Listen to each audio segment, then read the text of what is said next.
Hey, what's up, YouTube?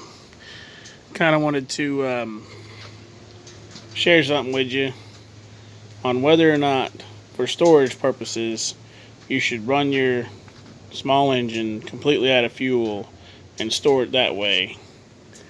So, my old generator is well over 10 years old. I think it's like 12 or 13 years old. The generator head itself started developing a short in the windings, and the motor was just slap wore out.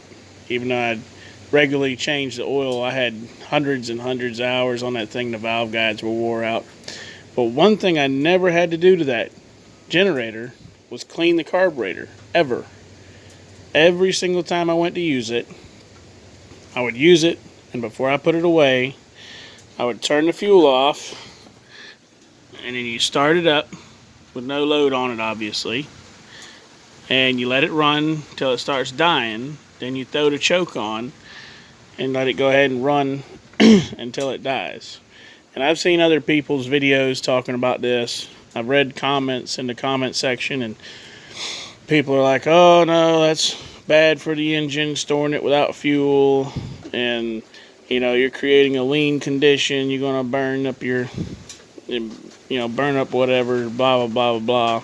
But you know what? I did that stuff for over 10 years. Like I said, every time I was done with it, I would do this procedure.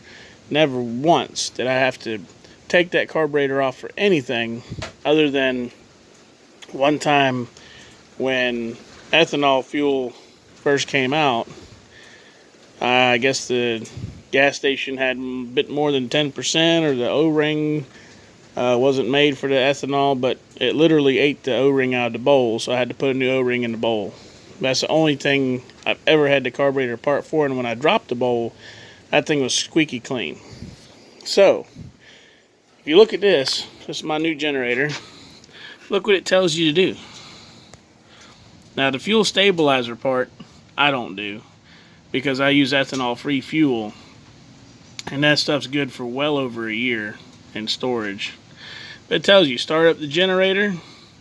Obviously you don't have anything plugged in and on it. Turn the fuel valve off, let it run out of fuel, and turn the engine switch off. So it's telling you right in there to do that. So why would a manufacturer tell you to do these steps if it ain't no good? Now, another thing, there's a video channel called Terrell Fixes All, and he did a really cool series that over a year long. He had 10 different engines and tested all different kinds of fuel stabilizers, and really I didn't see the advantage of using any of them, because he had two control motors.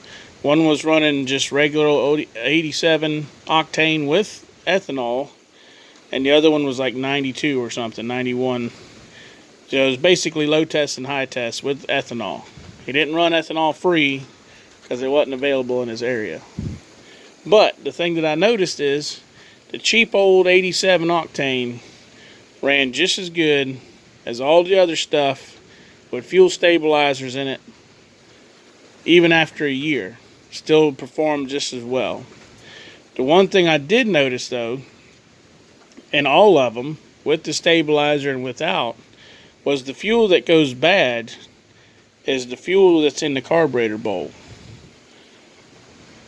You got to figure that carburetor bowl is open to the elements. It's a little amount of fuel, and it's open to the elements. In the gas tank, yeah, it's got the breather valve, that allows the off gases to go into the, filter, kind of like a evap system on a car. But for the most part, you have a large body of fuel sealed. It's got the gas tank on, gas cap on it.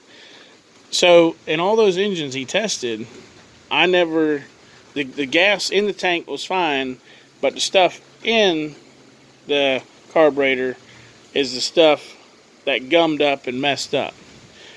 And that's why I've always done this, way well before, hell, even YouTube was around, really. That was always my common practice. So I just wanted to share that with you guys. Personally, what I do, if I don't think I'm going to be using it for a while, I'll drain all the fuel out of it. Like right now, I'm fixing to put it away. I don't know when the next time I'm going to use it. I had it full. I drained it all out. And that's, to me, is just the best practice. Is just to go ahead and drain it out. Drain the carburetor. Because what's going to go wrong with it sitting here with nothing in it? Alright, YouTube.